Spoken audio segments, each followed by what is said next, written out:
Good evening. I'm Dan Sinai, and I work in traffic division uh, within Montgomery County DOT. I'm responsible for several programs, including intersection spot improvement program. One of the projects we are currently working on within ISI, or intersection spot improvement, is the uh, Maryland 112 or Seneca Road at Esworthy intersection. We are utilizing the services of STV Consulting Services for design purposes. Um, Mike Giuliano, the project manager, he's with STV. He's in a moment, I'm going to turn over to him to kind of walk us through the technical aspects. And actual, he has a PowerPoint. He's gonna present that to us. But before I turn it over to Mike Giuliano, I'm glad to present to you our division chief, Mr. Michael Paler. Michael, are you on?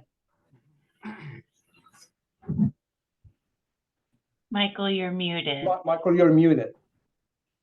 I thought I'd unmuted. Well, good evening, and thank you so much for taking time out of your busy schedules to meet with us about this project, this intersection spot improvement project for Maryland 112 Seneca Road at Esworthy Road. And as Dan mentioned, my name is Michael Paylor, and I am the Chief of Traffic Engineering and Operations, despite my inability to unmute myself. So I look forward to engaging you in this discussion and talking to you about any questions you may have. Thank you, Michael. Mike Giuliano is going to, as I mentioned, he's got a PowerPoint, and he's going to cover the project, the technical aspects of the project. He's going to walk us through the PowerPoint. But first, a couple of points. One, if there are any questions as Mike talks about the project, please use chat to send them to Miss Lori Main. She's helping us facilitate this meeting, and she's capturing all of the comments, all of the questions. And there will be a question and answer session after Mike's presentation. So we can talk about questions, and we will do our best to answer your questions at that time. And if we don't have the answer for your questions, then we will capture those, work on them, and get back to you later. So with that, Mike, if you're ready. I am. Okay, thank you. Go ahead. Good evening, everyone. As Dan mentioned, my name is Michael Giuliano, project manager with STV Incorporated. We are the design consultant firm helping the county with this project. So we're looking at Maryland 112 Seneca Road at Esworthy Road in Darnestown, Maryland. So I have a few slides here that I'm going to run through, get some basic information about how we got here, what we're doing, and what we've looked at. For anybody who's now just joining, and hopefully everybody's noticed, please note that the meeting is being recorded. Kind of a disclaimer that I was asked to put out there. So further ado, I'll get into this. So we kind of got to this point where the county received a citizen complaint, had some safety concerns about the intersection. Most of you will know, probably living in the area, it's a oddly configured intersection, a Y intersection, not very typical these days. Multiple conflict points, and when we looked at it, it did determine that one of the main safety issues that are out there is that there's insufficient sight distance for vehicles who want to make a left turn off of Esworthy Road to southbound Seneca Road.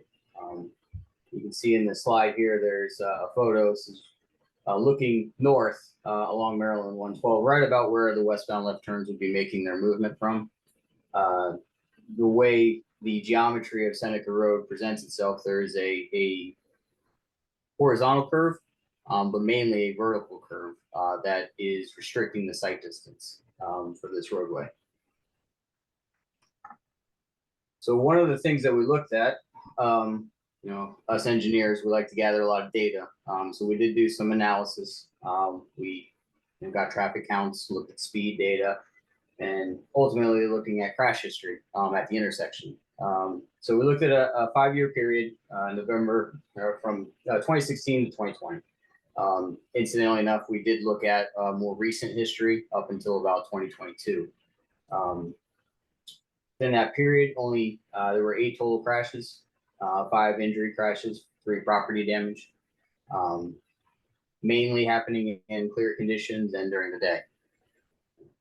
Obviously, 8 crashes, not a whole lot to get concerned about, but however, that doesn't necessarily mean there aren't safety issues that should or need to be addressed at the intersection.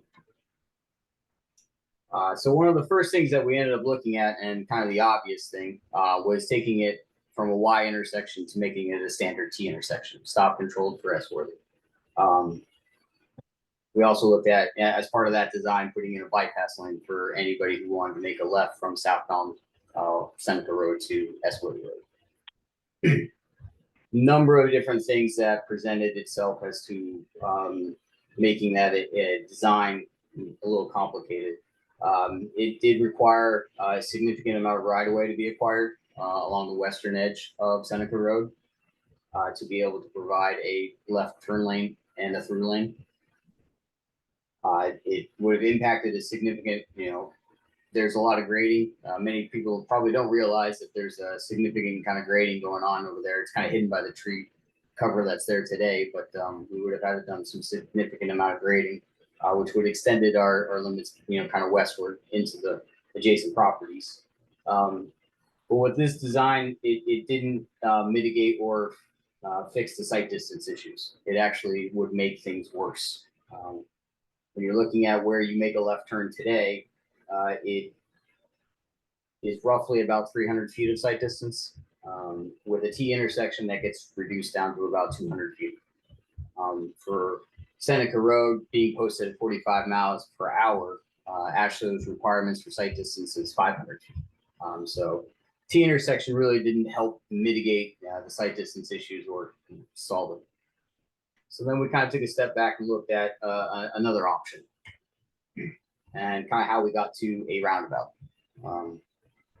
So a roundabout reduces speeds at the intersection. Obviously, a traffic circle by nature is a traffic calming measure.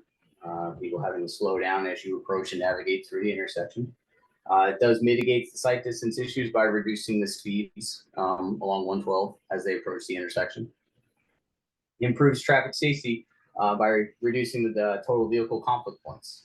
When I talk about conflict points, I'm talking about, so if you're traveling southbound and you want to make a left on Esworthy, the main conflict point is anybody who's traveling northbound. So today at the Y intersection, at each one of those nodes, there's 2 conflict points, so you have up to 6. With the roundabout, you would only have 3. Kind of the fourth thing we looked at, traffic operations. Being in a rural area, volumes particularly pretty low. Operationally, no delays. Things that we look at, traffic would move pretty smoothly throughout navigating the roundabout. So all in all, a lot of positive things with the roundabout design. So next slide here, I want to talk about a little bit more about kind of the specifics of the roundabout. Inscribed the diameter 120 feet, pretty standard for a roundabout on the SHA roadway. Travel lanes up to 15 feet. We have a truck apron that would be alongside the inside of the circle, about 8 feet wide. There's concrete splitter islands approaching on all approaches. We'd be installing new street lighting. I think today there isn't really much out there from a lighting standpoint. We'd have to do, existing tree clearing and then provide some new landscaping. One of the bigger aspects is improving some of the drainage things that are out there. So today, being an open section roadway, meaning no curb, there's roadside ditches that are on either side of the roadway that help convey storm runoff.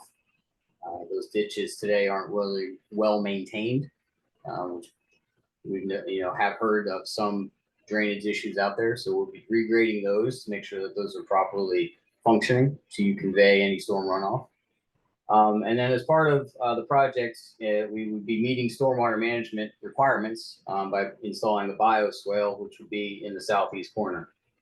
This would be used to treat any stormwater runoff, and then properly conveying that to the nearest outfall.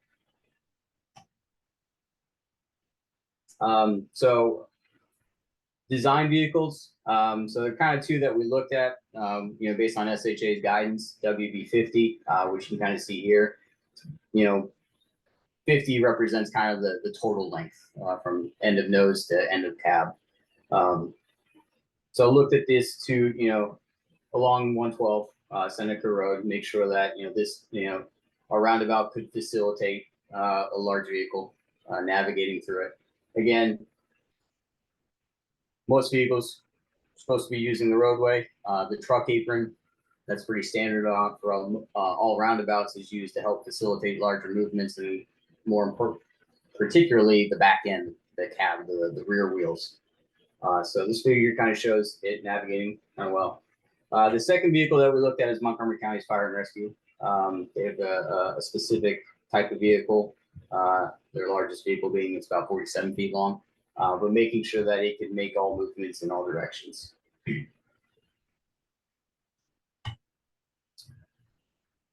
So I have a couple next slides here. I'm going to be showing you existing, and then we have some proposed renderings of what it would look like in the future. So this, again, looking southbound under existing conditions, you can see a lot of the tree cover on the right-hand side. Can't really see vehicles from the north, coming northbound on that yet.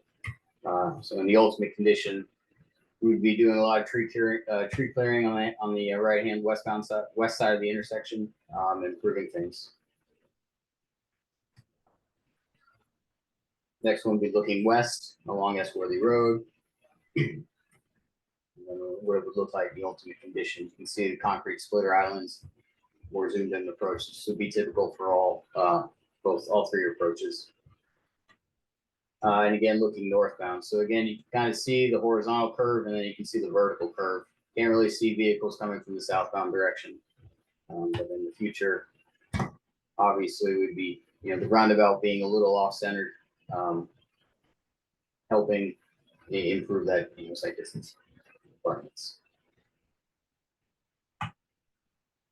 Kind of an overview what the circle would look like. Again, not in line with 112, and that's because we tried to fit the circle in with where the available right-of-way was to minimize impacts to adjacent property owners. So majority of the improvements are within the existing right-of-way, state's right-of-way. There is one small area in the northeast corner where we do need a grading easement, just because of where the property lines fall.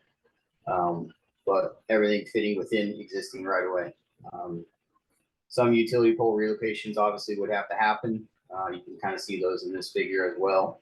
And then of course you can see new streetlights where they would be positioned with respect to the roundabout. And then this would be looking westbound, or towards the west. So kind of a few things to go over. We didn't want to bore you to the death with a lot of slides, so that kind of concludes what I have. So there's probably a fair amount of questions, some things, so we'll get into if you have any questions.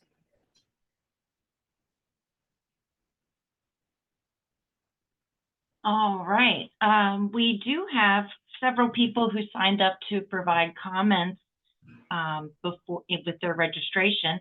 First, however, I'd like to give a shout out to State Delegate Linda Foley, and I believe Ms. Foley has something she would like to say. Can you unmute yourself, please? Yes, I can, and I'm a staffer for Delegate Foley. She had another commitment tonight, but wanted to make sure that she had a staff member here to listen to the discussion and to find out about the plans. So it's on her radar, and I'm sitting in for her tonight. My name is Lisa, and I'm one of her legislative aides. Okay, great, Lisa. Thanks so much. Next, we will hear from Barbara Collins. Let me just find, there you are. Can you unmute yourself, please, Barbara?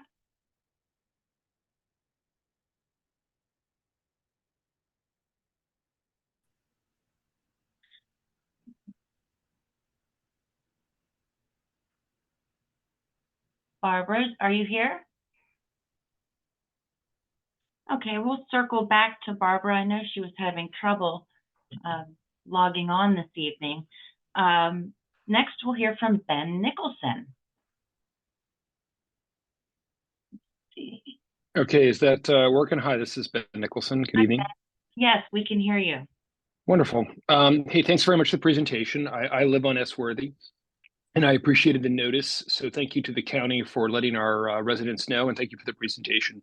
I have two questions. First of all, I'm kind of curious, what's the cost of this project? It's a taxpayer-funded project.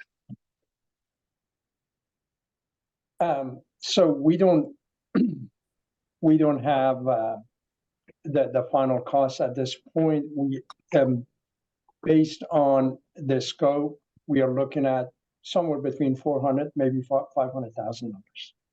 Okay. My second question, I think, is probably more broad. And you said you studied the speed. So living on Esworthy, it is a thoroughfare between River Road and Seneca that a lot of people use. And so I understand a lot of the issues probably bottle up at this intersection. And I think Michael alluded to that. I guess my question is, when in the course of your study, did you study the fact that Esworthy, one, has no shoulder, two, the speeds are excessive? And I know this because I live here and I see it every day. And my wife and I talk a lot about any speed calming measures or what have you. So I guess my question is twofold, Michael, and to the team. Dan, did you do a speed study on Esworthy?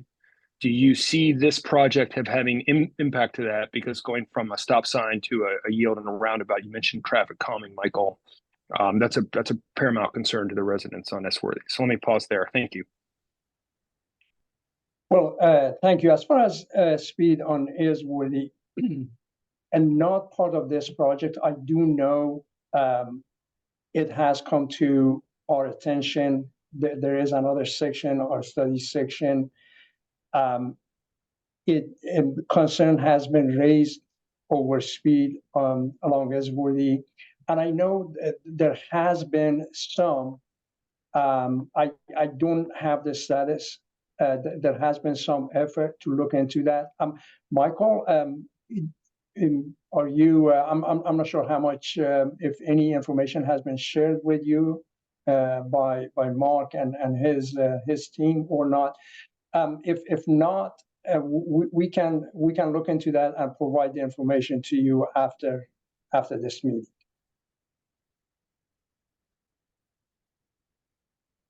I appreciate that, and I imagine other residents on Esworthy would be interested to know. I mean, I wanted necessarily to be clear, not necessarily advocating for speed cameras, but speed bumps or other calming measures to slow traffic down would be something I'd be supportive of. And so that's why I asked about the cost, because when I look at the priorities. I do know one of the concerns brought to our attention has been over trucks using Esworthy. Michael, please go ahead and jump in if you're ready. Dan, I was only going to say that I have not been apprised of any additional efforts, but that doesn't mean that they aren't ongoing or in progress. That's something that you would have to chat with the study section about. Okay, thank you. Yes. I've that's kind of at this point kind of the extent of my information regarding the speed study and trucks using Esworthy, but I'll discuss it with study section and get back to you.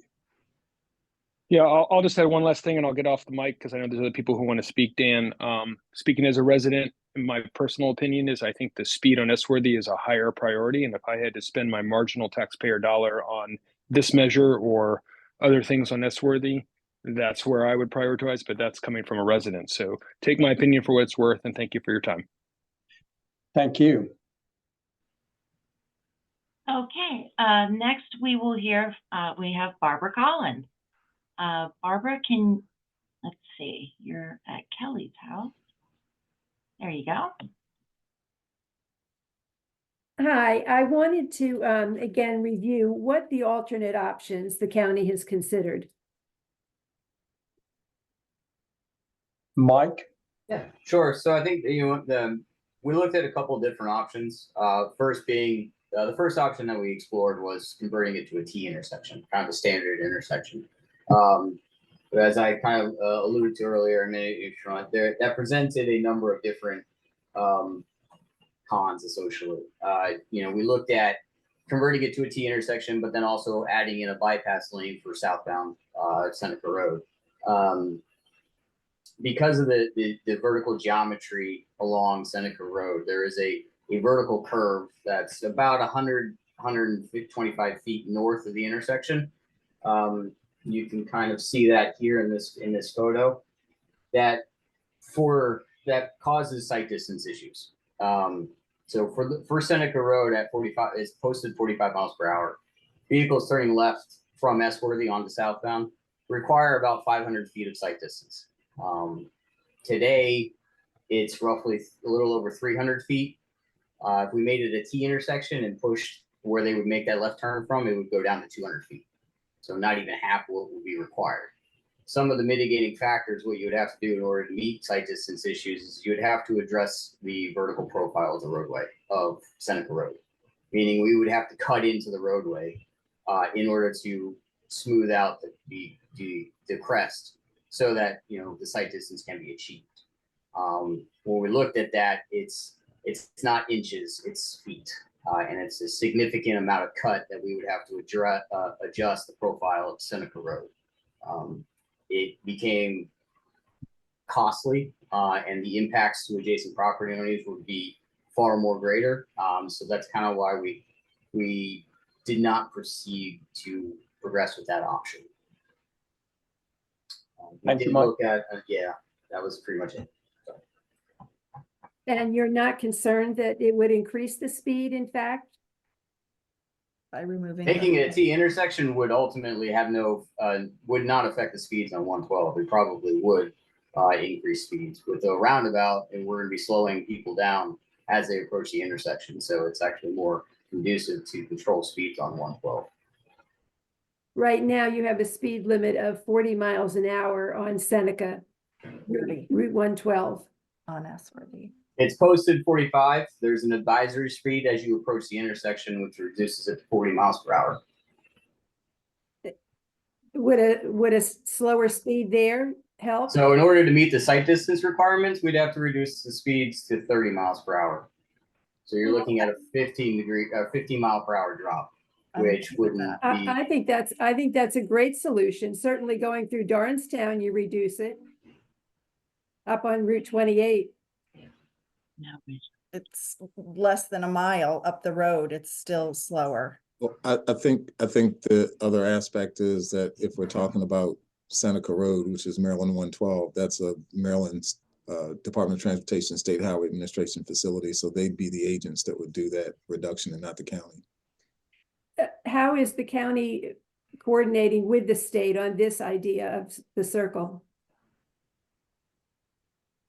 So we've presented our preliminary plans to the state. They have provided feedback on those plans. Pardon me? We have submitted preliminary plans to SHA for review. They have looked at them. They have provided some feedback. They are not opposed to installing a roundabout at this location. And who is covering the cost? State or county? Dan, you want to chime in on that one? It's going to be by the county. Yeah, this is, thank you, Mike. This is a county project. So it's typical where we have issues brought to our attention by communities. Like in this case, we come in, we look at intersections. Sometimes the intersections are county intersection. Sometimes it's county state intersection. And in this case, the limits of the project are actually within states right away, but it is a state / county intersection. So the county the county is designing and building the project, the county will bear the cost. That said, as Michael mentioned, 112 is a state facility, and so we have to get their approval on our plans. And so right now we have the concept plan with state waiting their approval. Can I ask a question? So if there were, you said 5 car accidents in the last 8 years, something like that. What do you expect the accident level to be with this circle? Research has shown that with converting a stop controlled intersection in a rural area to a roundabout reduces crashes by up to 58%. So what do you we would see expect? we would see a reduction in more than half the vehicles in the crashes. So we would see 2 to 3 car accidents, There's 8 total, so 4. 4 car accidents. In 5 Mhm. years. So you're gonna spend $500,000 to reduce it by 4 accidents of single car accidents? Again, we're not, as I stated, yes, 8 is the low number, but that's not a need to address some safety concerns that are at the intersection, right? So we're looking to, it's been identified that there are some issues with geometry and things of that nature that could and should be improved. So I hear you, but I disagree with you. I live Okay. right there on the corner, and this seems beyond excessive to me.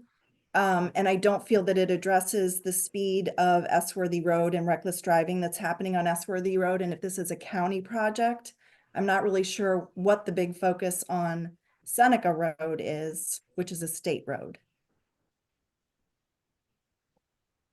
So as I mentioned, our program, the ISI program, basically throughout the county, as issues at these locations, at intersections, basically the primary objective of this program is to improve 2 things: operationally and traffic operation and traffic safety. At this location, this intersection came to our attention about 4, maybe 5 years ago. I think it was at the end of 2018. And it came to our attention as a traffic safety issue. And so when we looked at this intersection, the existing geometrics being a Y intersection, we agreed with the concern, and we looked into it. And so regarding the number of crashes, whether it's 5 or 10 or 15, we that can vary from location to location. The fact of the matter at this location is that there is an issue with intersection side distance, as Mike mentioned, and so we are trying to do. What we are trying to do is address that, and this is the best option we could come up with, because again, Mike talked about another alternative, the T alternative, or correction of the vertical alignment, which would be very costly and require right of way.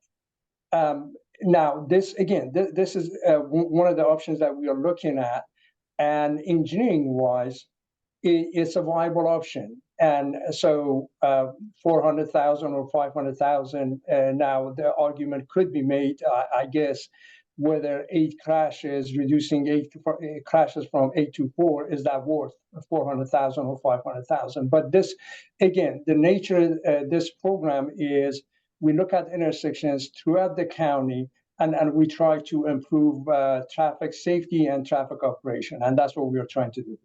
And so if you'll excuse me and let me bridge some of the comments that Dan just made. We recognize that throughout the county, whether on county roads or routes, or on routes that are owned by the State Highway Administration, there may be particular safety issues. The intersection safety or intersection spot improvement program is designated to target intersections where there has been a determination of a safety or safety need that must be addressed. And so when you're talking about other segments of Seneca Road where there may be high vehicle speeds, one, this program is not, pardon the pun, it's not designed to address those particular issues. And again, as I mentioned before, where there are concerns about vehicle speeds on different parts of the state network, the State Highway Administration needs to be enjoined to those conversations, and those concerns need to be communicated to them. Maybe they can address that with some of the treatments, changing in alignments and such, but these type of roads are tricky. And after they're constructed, there are limited things that can be done. At this juncture and at this location, the determination is and was that there's a safety issue because of the strange configuration. You got this Y segment of two approaches to a roadway, and making two intersections that are just a couple hundred feet from each other that are disconnected out of the same roadway. The determination was to address this operational and safety matter by looking at a traffic circle. We recognize there may be other issues along the network or along this roadway, but this program is designed and focused to address the concerns that have been raised and been presented to us at this particular intersection. So we understand those other things, but those other things are outside of the scope and purview of the program. Thank you. And why was this intersection chosen over the others that have higher accident rates? So we have multiple projects actually in the pipeline, and so we try to work on projects as they come to us and as we do our assessment of traffic safety concerns.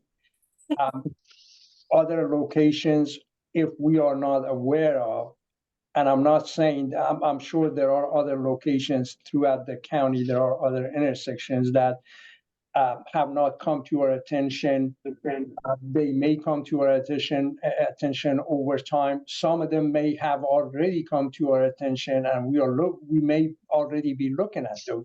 Because right now, again, we are looking at multiple intersections. This is just one of those projects. So how will this circle be related to the other projects? Is the design going to be the same? Are they all going to be, like 8 or whatever street lamps and telephone poles? It depends on the current geometrics. Sometimes you may already have. In fact, most of the intersections are, have 4 legs. Your normal intersection. This is kind of unique where you have a Y intersection, as Michael indicated. It's not just not a safe intersections where you have basically two separate intersections. And then you have the intersection side distance issue, as I indicated, due to that vertical alignment. But each one of these locations may be different. The objective may be slightly different, but overall, the primary objective with any one of these projects is to improve 2 things: traffic operation, and traffic safety. Do you have any more questions?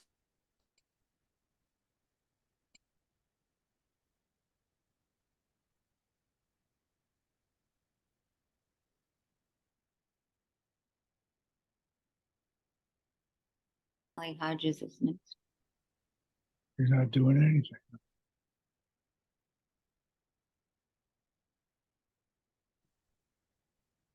Is anybody there? Hello? Lori, do we have any more questions? Yes. I apologize. I didn't realize I was muted. I'm pulling a Michael. Next, we will hear from Curtis Harris. I don't see him. So Elizabeth Long.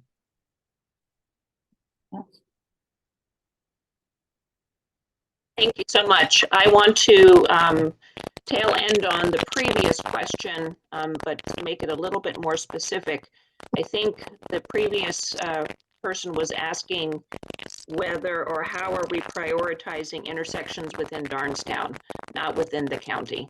There are other intersections within Darnestown that seem to be much more unsafe than this one.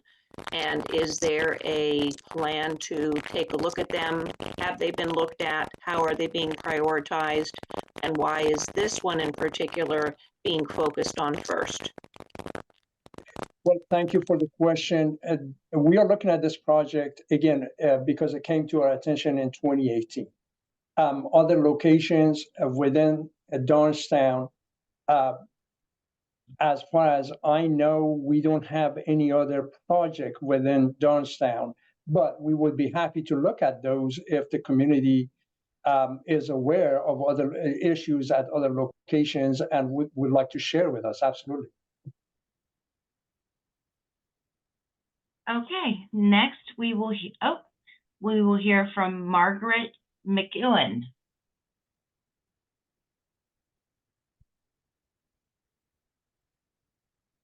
Okay, Michael Boyland. Jennifer Haynes. How about Autumn Metzger? Hi there. Thanks for letting me ask some of the questions. I think why everybody's so confused is, we don't see, we all want safety. We all live here. Our children live here. We're driving up and down this road every day. So safety is definitely a priority for everyone that lives in Darnestown. I don't think that's a question. It's just that this doesn't seem very well thought out. You gave us 2 suggestions and you pick the most expensive one of the 2, and then you get to do the engineering. So that's a pretty biased research and application there. You said that this is the only other way, but really what the issue is the speed. So if speed is the issue, because cutting the speed in half would cut the site view down in half, it appears there could be a lot of other solutions. And I think you need to bring those up and let the community who lives here weigh in on the other ones. Other ways would be adding a stop sign, slowing the speed with a speed camera, which would cost you 0 and it'd just be annoying to us, but it would increase the safety. So you could make it 30 miles an hour right there with the speed camera, exactly as it is on Route 28 for a similar reason. You could add speed bumps, which would also suck, but it would be, a lot cheaper than $500,000. And then the second part is that everyone keeps bringing up is like along river in Seneca is way more dangerous and has accidents almost weekly there, and some being fatal. So none of us really seem to see a ton of accidents. I see, I was almost hit out of Berryville just because it was an elderly person. So the accidents happen all along Seneca. I would like to see proof that this is more dangerous than every other intersection before we spend all my taxpayer money on this solution that seems to be poorly thought out. Well, thank you for your comments and input. As far as alternative for this particular location, the correction of the vertical alignment would be the most expensive option. As Mike indicated, we kind of bagged that option because it would require additional right-of-way as well.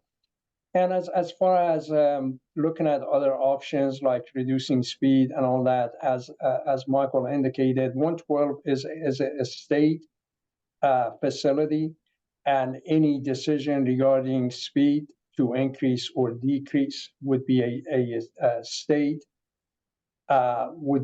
prerogative. Whether we don't know if they would entertain that idea. Regarding installation of stop sign, again, that would be a state decision.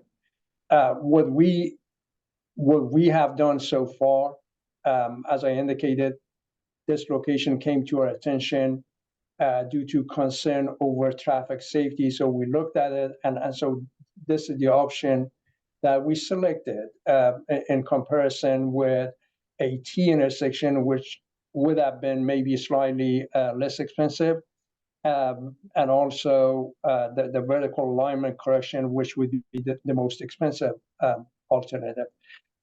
Again, at this point, it's just this is a concept, and so we are sharing with the community, and so we appreciate your comments, and so we're going to capture all of this and study your comments after the meeting, and if there is enough support for the project, we are hoping there is enough support for the project. That would be encouraging, and if we need to take another look at this project, then we will do so. And I'd also like to add something. There was a mention to add some speed limit signs or reduce the speed limit. Recognize that, and if we were to just isolate that thought to this intersection, recognize that putting up a traffic sign, an important thing is really asking the motorist to operate on what I call the honor system. So a traffic sign is erected, it's a regulatory sign, which means that an individual who violates that particular law laid out on that sign can be punished or fined or have their driver's license taken away, but it's still in the honor system. The installation of this traffic circle / roundabout is a device that will practically force people to slow down at this location. So there are few opportunities for folk to speed through this intersection where we have already determined that there are some safety and operational issues and needs that can be corrected by a traffic circle. So at least on this section of roadway that we're talking about, we are going to significantly impact the ability for folk to drive through this area at a high rate of speed, which again, as I mentioned earlier, is one of the points, one of the focal points for the intersection spot improvement program, to look at these spot locations and come up with projects that can enhance the operations and also impact safety in the positive. And this treatment, at least for this section of roadway that is targeted by our program, gives you that speed reduction that you're looking for. We agree that there's a need to affect speed through here, and that's why this option is the best one if we're going to do something. That's your opinion.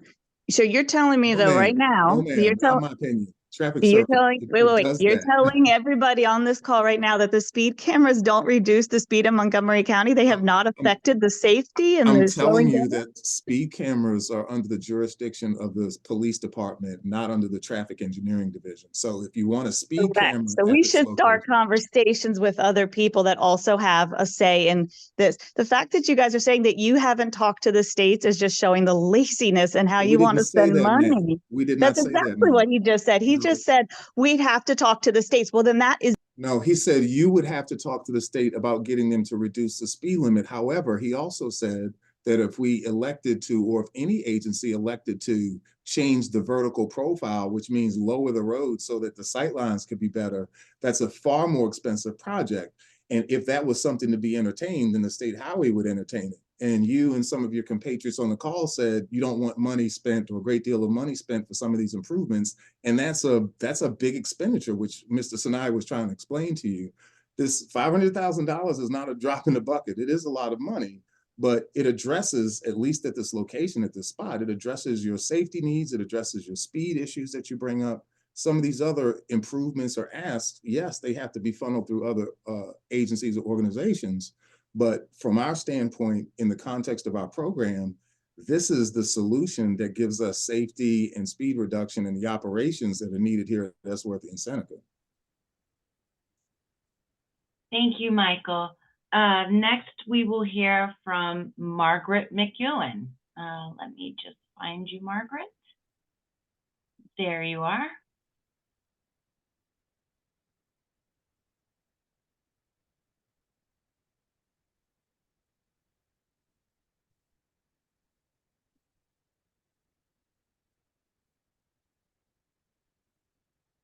Okay, we will circle back to Margaret. How about Susanna Martin? Oh, it looks like we lost Susanna. Let's see, Peter Plamadon. There we are.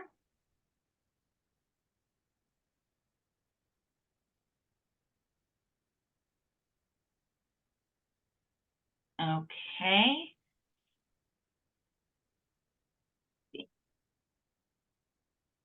No.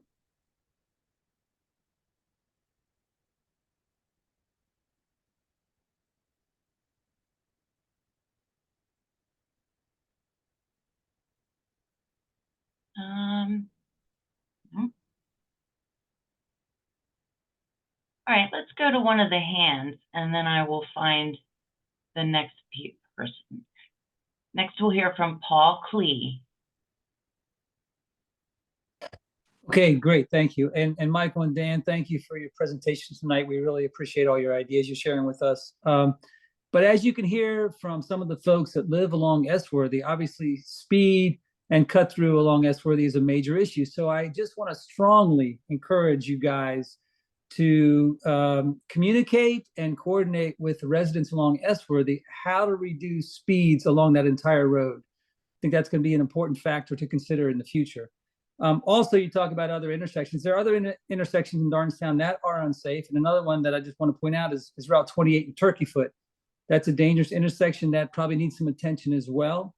And then finally, what are the next steps relative to the project for this roundabout? What are the next steps? Thank you.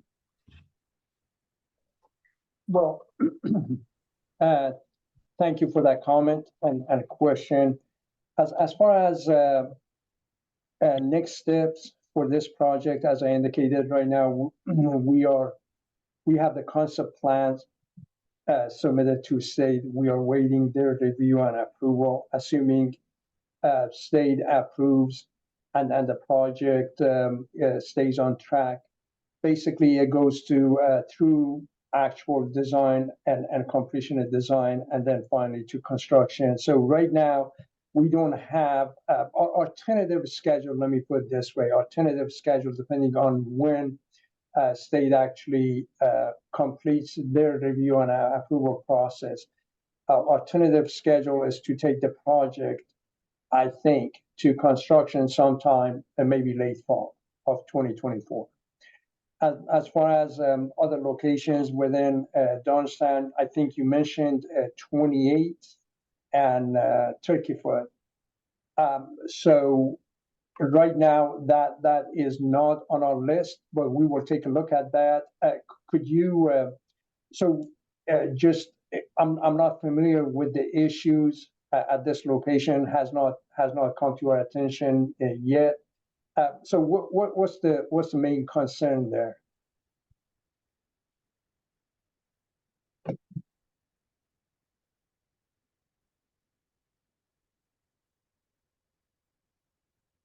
Well, without stepping on anybody's toes, I would say there probably are some sightline concerns at the very least. There's a really weird approach on the southeast side that probably makes it difficult for folk to exit.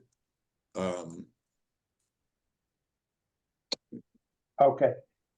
Turkeyfoot and get on the Darnestown because of the sight lines are challenging. But again, it probably is helpful, Dan, maybe to maybe just quickly go over the criteria that your team uses to determine whether or not a intersection qualifies for the program, or what are you looking at, number of crashes or something like that, because that way maybe it could help contextualize why 28 and Turkeyfoot hasn't hit your grid yet. Okay, well, thank you, Michael, and that's a good point. So again, personally, I don't think that this particular location has come to our attention yet, but now that it has, basically, Michael, to your point, what we do when residents bring to our attention a particular location. So again, considering the main objectives of this program being improvement of traffic operation and traffic safety, particularly traffic safety, we are finding out that at least over recent years, there's been a greater deal of emphasis on traffic safety as opposed to traffic operation. Although we try to improve those, we do take traffic safety in particular more. It basically, there's more weight given to that. So if there are traffic safety issues at this particular location, 28 Turkeyfoot, so that certainly would get our attention, and we will do a study And based on the study, looking at the traffic patterns, crashes, and the various usage, whether there are pedestrians, whether there are schools, on route to school, whether there are bus stops, transit centers in the area. But this particular area, 28 Turkey Foot, I'm not sure if there. Again, I'm not familiar with the particular intersection. I'm not sure if if it's on route to any schools or anything. But we will certainly take a look to see if there are traffic safety concerns, basically that warrant choosing the location to see what could be done. And that's another thing. Sometimes, there may be concerns, existing conditions. It's one of the goals of this program, again, is to kind of get the biggest bang for your buck. If we can make a big impact in terms of especially traffic safety, we certainly pursue that. So we're going to take a look to see how, if there are issues. I assume there are traffic safety issues at this location. So we will take a look to see how we might be able to improve that. Yeah, Dan, we appreciate it. You asked me a question, but your team muted me, so I couldn't answer your question. But she's unmuted me now. I apologize. But the question about your 28 Turkey Foot. So Darnestown Elementary is on Turkey Foot Road. Our Darnestown Civic Association board has a traffic safety committee that Scott Plumer leads, and his committee did a traffic analysis, and he can share those results with you. It's not a formal professional analysis, but it's looking around as to what's going on in our community. So he can share that with you. That would be great. Well, I appreciate that, and I'm familiar with Mr. Plummer. We had a meeting. He's been fantastic. Okay. We had a meeting actually here in our office, and he was very helpful to us and providing some information about the community. So we will certainly take a look at this, and we will work with Mr. Plummer to see if there is already a study done. So we can certainly take a look to see how we might be able to benefit. Yeah, just to be clear, his name is Scott Plumer, not Plummer. It's Plumer. So, all right. I apologize. Scott Plumer. And then Dan, let me just reiterate about Esworthy. You really got to talk to that community about traffic calming, traffic slowing measures out there. That's going to be more important than this roundabout. Okay, just so you know. And thank you for that. So the concern, regarding safety was actually on Esworthy as well. The speed reduction, and I mentioned use of trucks. I heard concern over trucks using Esworthy and all that. So we're going to look at that as well. I'm gonna discuss with, again, our study section. I have heard conversations about that, and so we will. I'll discuss that with them, and whether I find out, I'll share with you. Great, thank you, Dan. Take care. You're welcome. Thank you. Thanks, Paul. Next, we'll hear from Robert Navassier.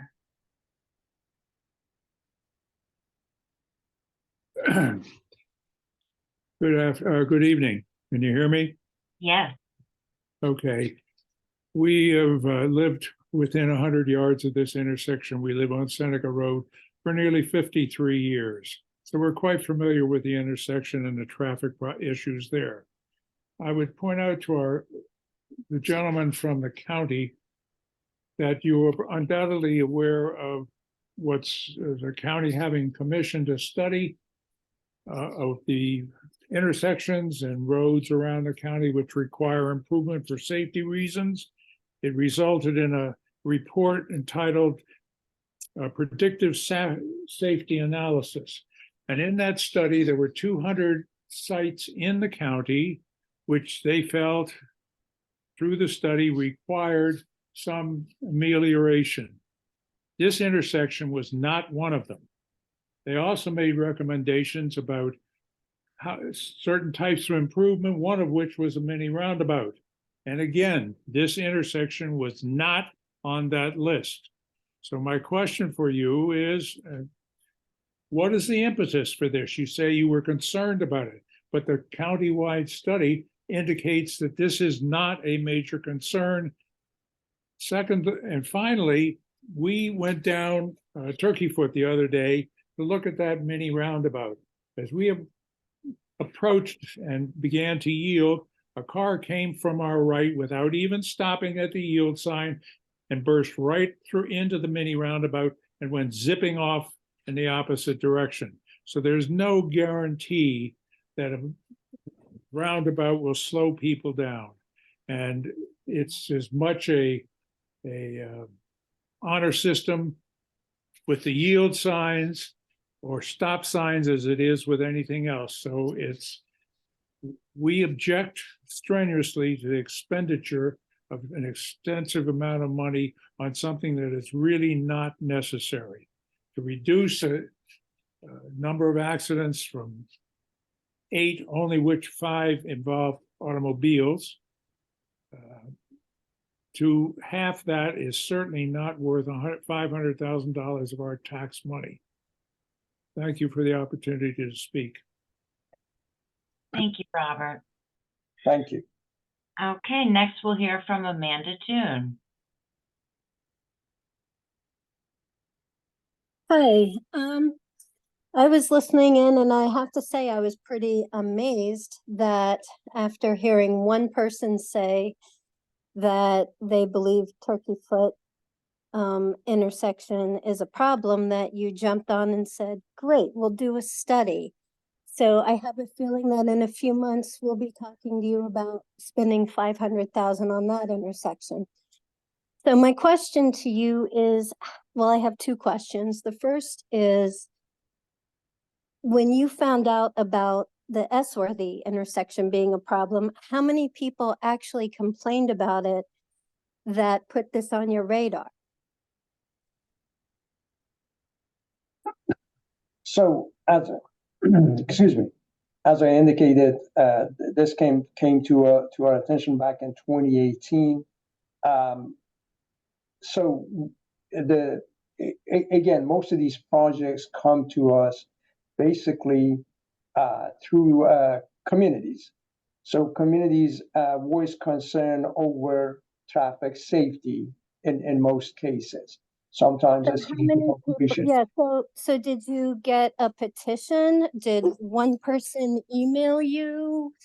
How many people brought this to your attention that caused you to do this study that's going to cost us $500,000 and cost the people who live there to lose part of their yards, which is inexcusable? So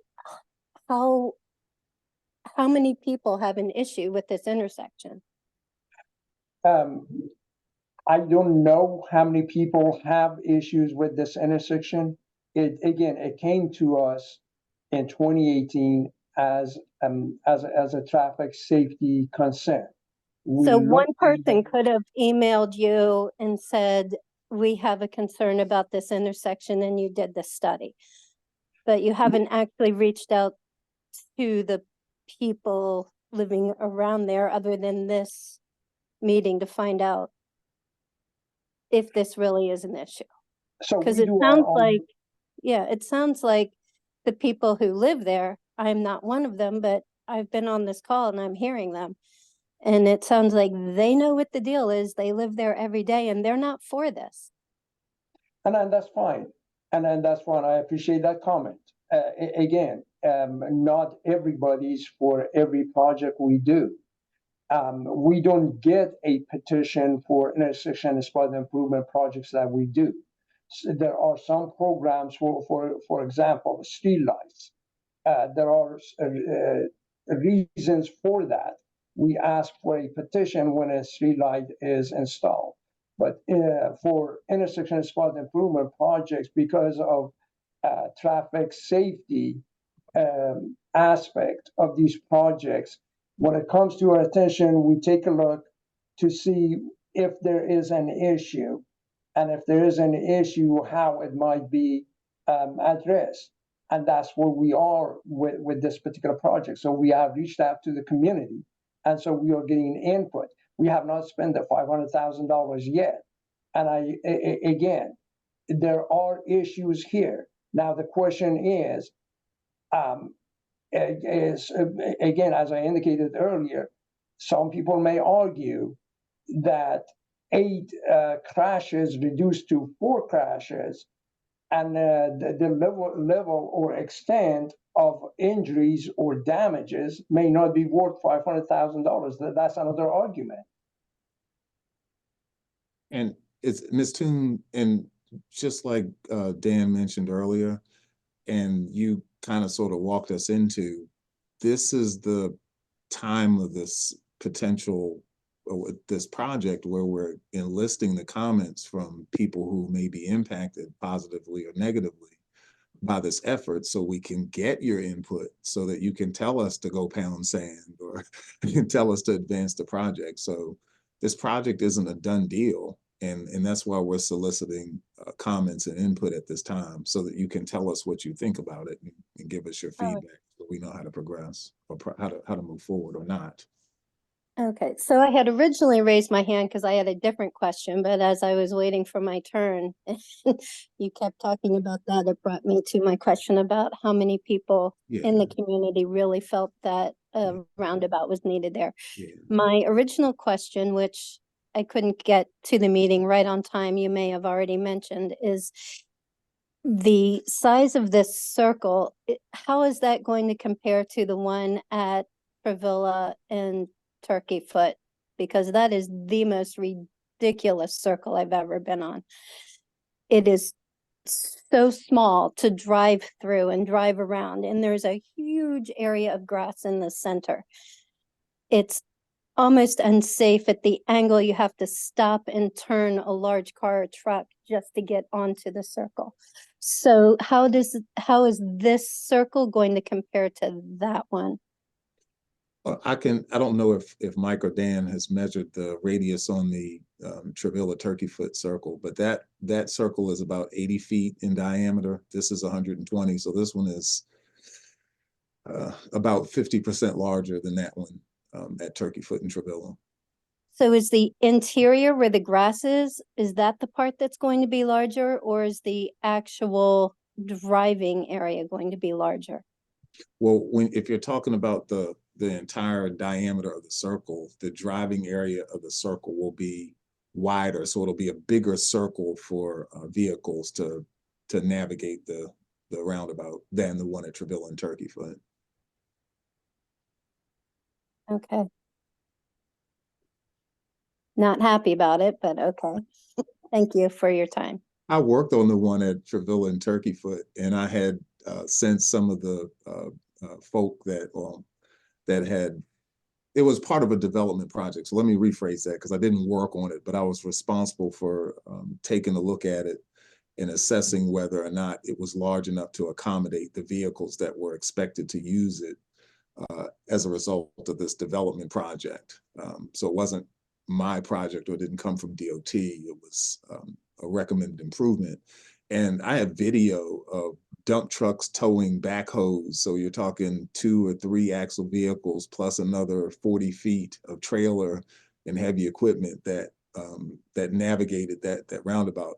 I had to take it slow, which was the intent of having the roundabout sized that way, to slow vehicles down and have them be deliberate. And I think there's a rustic roads that's one of the legs that connects to that particular circle. So I don't want to take us down that rabbit trail yet. I'm sure that's coming, but just to give you a little bit of context on why that roundabout was so small, and the fact that it's still operational and functional. I wanted to make sure.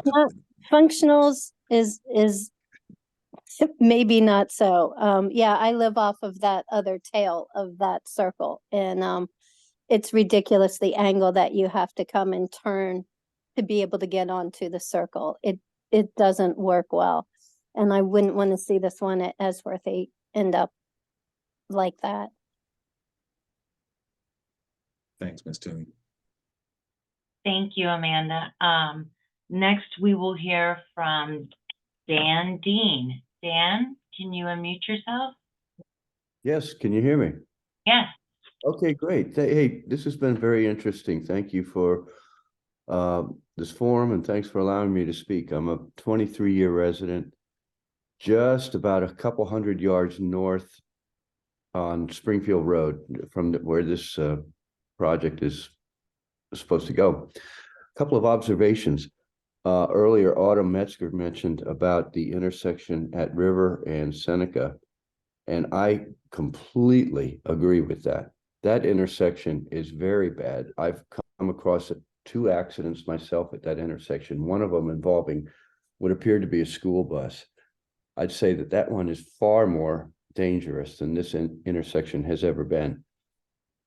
If I'm not sure why a circle was selected for this particular project, because it seems like it's a solution in search of a problem. I don't think it's the intersection that is the problem. It's probably the vehicle speeds on Esworthy Road that ultimately our people are trying to address.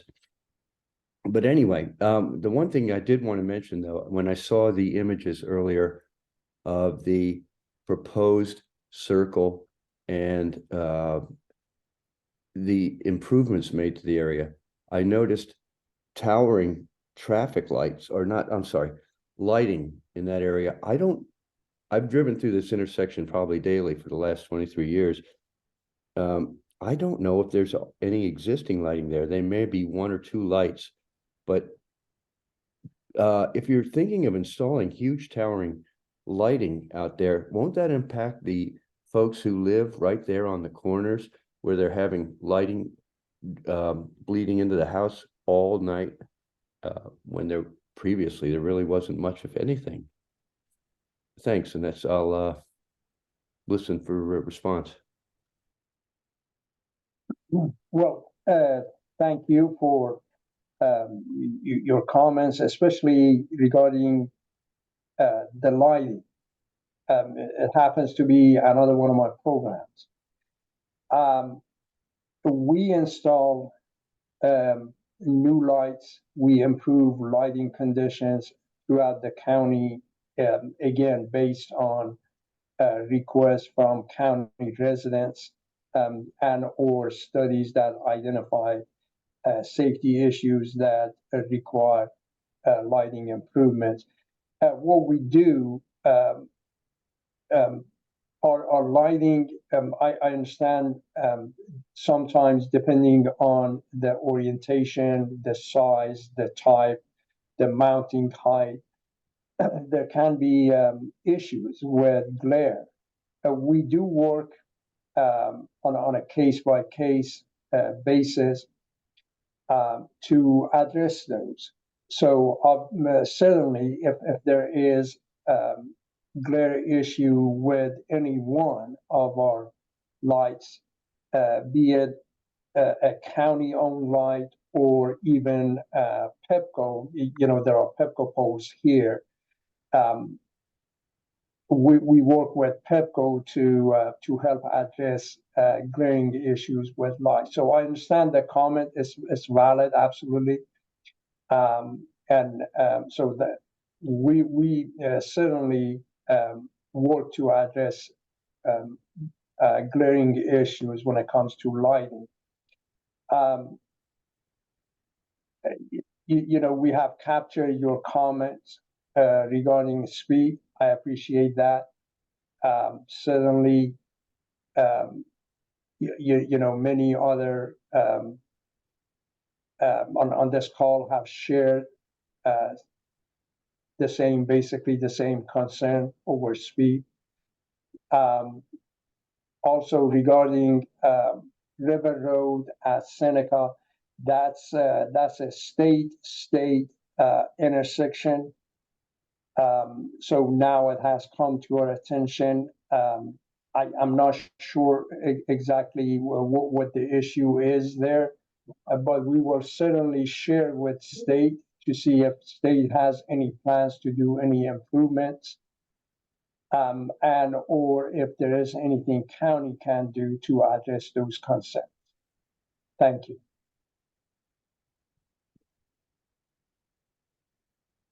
Okay, next we will hear from Scott Mostrom.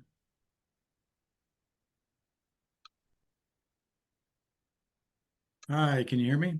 Yes.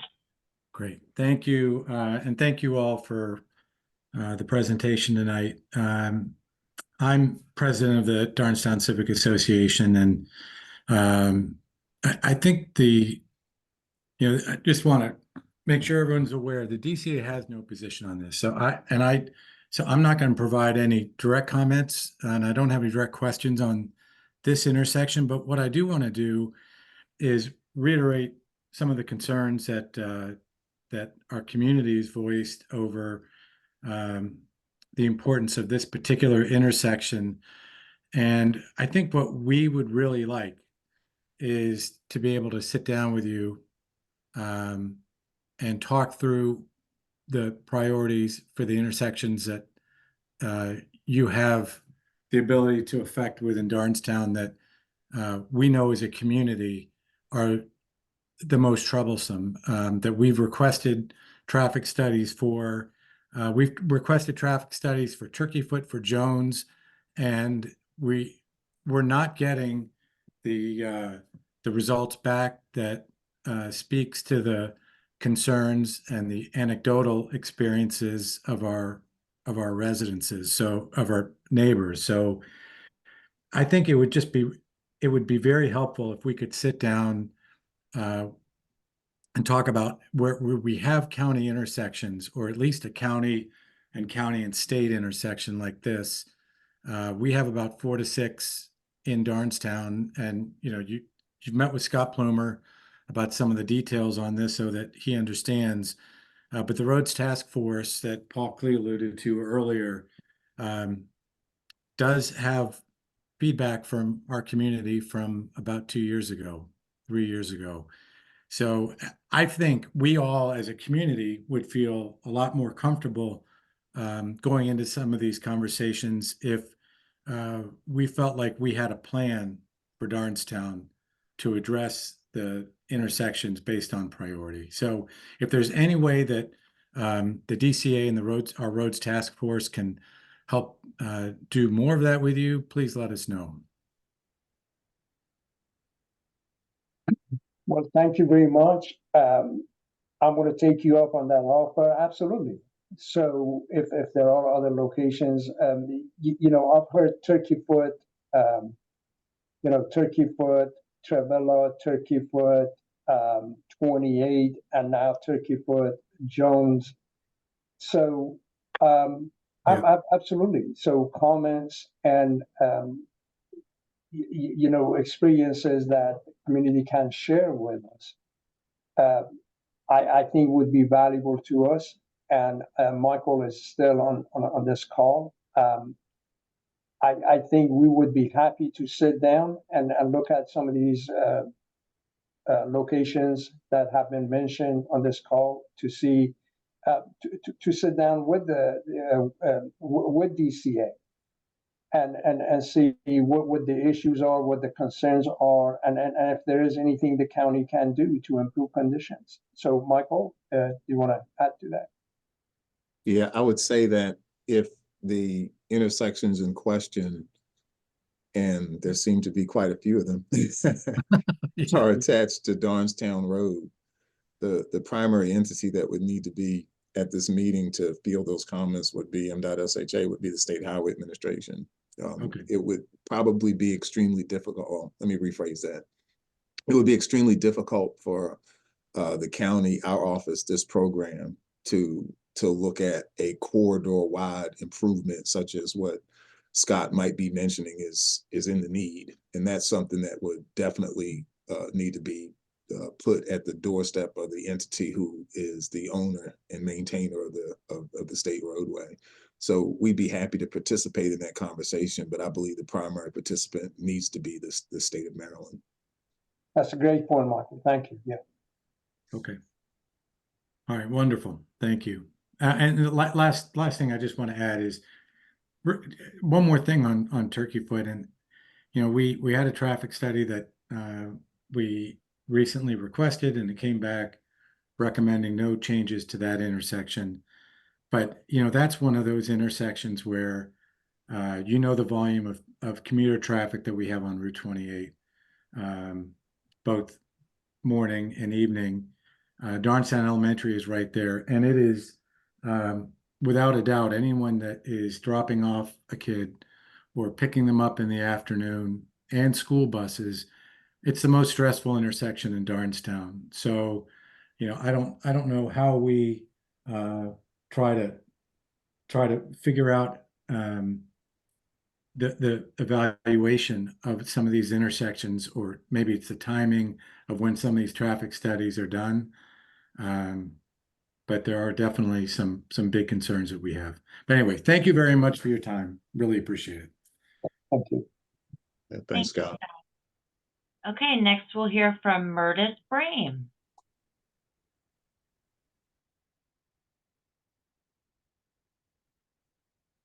Murtis, can you unmute?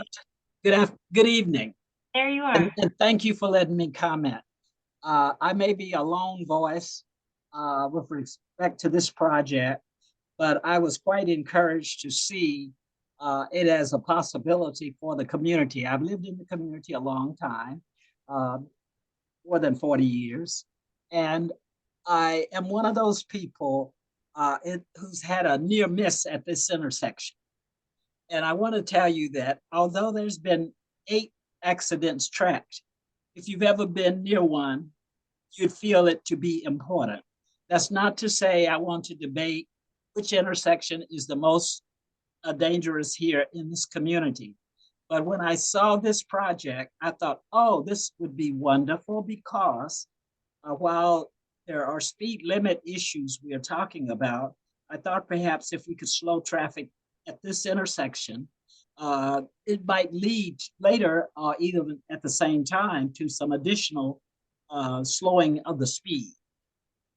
So I was encouraged to hear this was a possibility. So not every voice in the community is saying we're not interested in this. At least there's one. I think it's a wonderful project. And I just want to say thank you for letting me express my opinion about this particular intersection. That's all I got to say about it.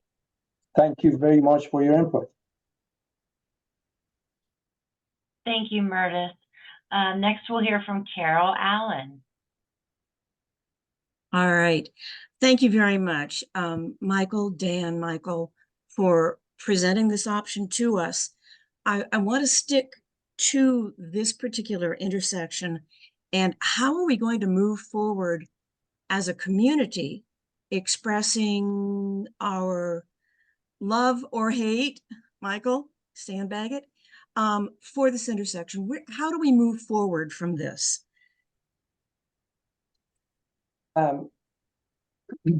So one of the objectives of this meeting is certainly to capture all of the comments, community comments, input. And so this would be a good opportunity either to either voice your opinion and input at this point, or as I indicated, you can just email us. You can email any one of us. I would say probably Miss Main would be the best. I think the individual in terms of capturing these comments. I'm sure your comment, your input would not get lost. So if you have any, just go ahead and forward it to Lori or myself, if you like. My information should be. Lori, is my information available? Can we share your information? Make sure that your information is available. I'm sorry, Dan. May I suggest? Actually, I think it would be best if comments go to the traffic op. Thank you. That's exactly where I was going. And I will put that in the chat right now. Excellent. Thank you, Lori. Oh, perfect, Lori. Because there's only 42 people on this Zoom call, and that certainly doesn't cover all of Darnestown. So I just would like to, again, thank you very much for the presentation.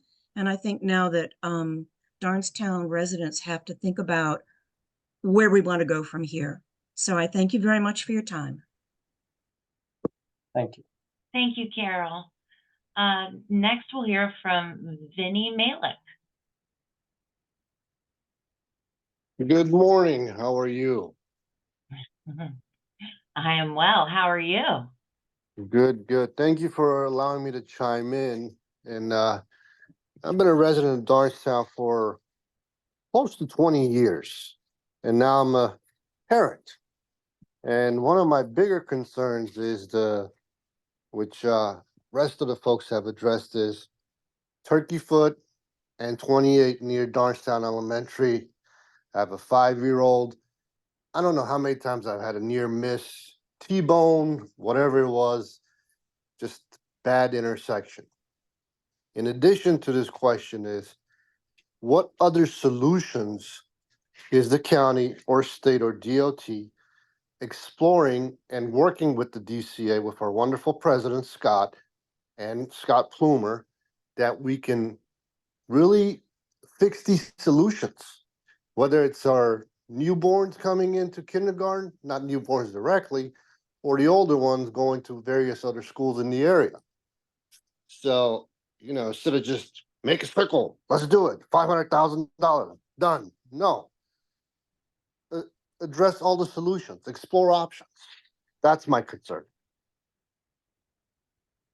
Thank you. All right, thank you. So Lori, do we have more? We do not. Okay. So it is almost 8 o'clock. And if we don't have any more questions or comments at this point, again, if you have other questions or comments that you would like to send to us, please feel free to do so. As Michael and Lori corrected me, that the best option seems to be traffic ops. So traffic ops at montgomerycountymd.gov. It does a fantastic job of capturing all of the incoming, anything having to do with, whether it has to do with this project or any other location, intersection. It could be safety concern or any kind of traffic concern or comments that you have within the community. We actually have a hand. Can we squeeze her in real quick in these last minutes? Sure. Let's go ahead. Susanna, I'm sorry. Hi. Sorry, this is Susanna Martin. I apologize. I've been on a cell phone trying to get connected. I live on Plainfield Lane, which is the next intersection immediately south of the proposed roundabout. And so I travel through this intersection multiple times a day and have for a decade. And I'm also one of the few cars that actually turns from Esworthy south onto Seneca as opposed to going north. The vast majority of traffic heads north. And the biggest issue I see with it, I'm actually quite familiar with roundabouts. I've used them a lot. I like roundabouts. And a roundabout in this area, I don't think would serve the purpose that everybody feels. The biggest issue with traffic here and the number of near misses that I see are kind of twofold. Number one, people who are turning left, going southbound on Seneca, turning left onto Esworthy, and those who are going from Esworthy and then going north onto Seneca, which is the vast majority of the traffic pattern in that area. There's a lot of people who completely ignore the stop sign there at that Y. I wish they wouldn't. They treat it like a yield. And then people who will turn left, not looking to see that there are people who are headed northbound on Seneca. I see no issues whatsoever with turning left, going southbound onto Seneca from Esworthy, there's no blind spot. I'm in that intersection multiple times a day. And so I don't see much of an issue with that. Putting rumble strips on to Esworthy, or Lord knows a traffic cam would make a ton of money, would help that the traffic to slow down, which is I think the biggest thing. And also considering putting rumble strips on Seneca itself at the top of the hill north of the proposed intersection might also cause people to say, wait a second, it's 45 miles an hour. I might be wanting to slow down here. And I think those two mitigating factors might actually cause to have the traffic speed slow down significantly, would also save a huge amount of money, wouldn't be $500,000. And I think that would overall make things better. In addition, putting in a roundabout, as much as I would love to see people slowing down, I know people are going to go, 45 miles an hour is the suggested limit on that road. And I see people going 60, which they shouldn't do. They are going to launch themselves into the air, much to our great delight, I'm sure. But I think that having a roundabout there is probably not going to calm the traffic nearly as much as I think that it would in another location, like say Darnestown and Turkey Foot Road. Thank you. Thank you.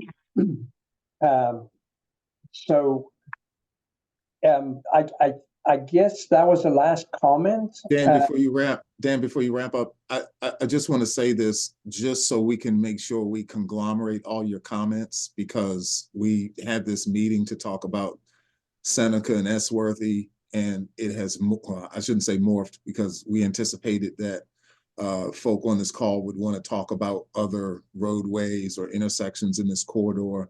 So for the purposes of this meeting and the purposes of some of the comments that have been laid out in this meeting, if you could have in your subject line Seneca and Esworthy, or have this project title somehow in your subject line, even if you want to talk about some of the corridor improvements and some of these radial improvements, I would appreciate you all doing that so we could make sure we conglomerate all of these comments in mass.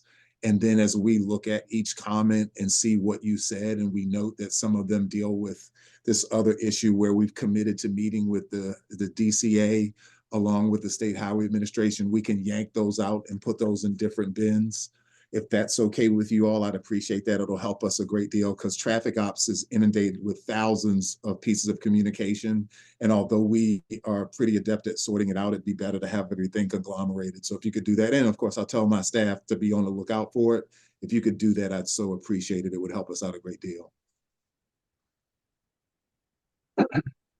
Well, Michael, that was a great point. Yes. Lori, I guess, let's see, I'm looking at 8:03. Yeah, I guess the end of our meeting. So yes, Lori, I want to thank you for your support, your assistance with this. Michael, thank you very much for helping us, chiming in as necessary like you did. That was fantastic. Mike, you did a great job. Appreciate you presenting the PowerPoint. And all of you on the call, you know, I see now we have fewer. I'm looking at 37. I think we had like 42 earlier. Thank you very much. Thank you for joining in on this call. Thank you for your comments. And as Michael indicated, we look forward to your comments. We will capture all of your comments and hopefully. I don't know if we have a timeline at this point regarding getting back to the community with our response to your comments. And so, Lori, should we go ahead and specify a timeline now for receiving comments at least? What do you think? well, how long are you keeping the record open for written comments? 2 weeks or 4 weeks? I guess we can keep them open for 4 weeks. Okay, so 4 weeks from tonight, the record will close. So if you want to send in those written comments, please send them to trafficup@montgomerycountymd.gov and get them in by a month from tonight. And have a wonderful evening. And we're going to go ahead and end the meeting now. So thank you so much for attending, and have a great night.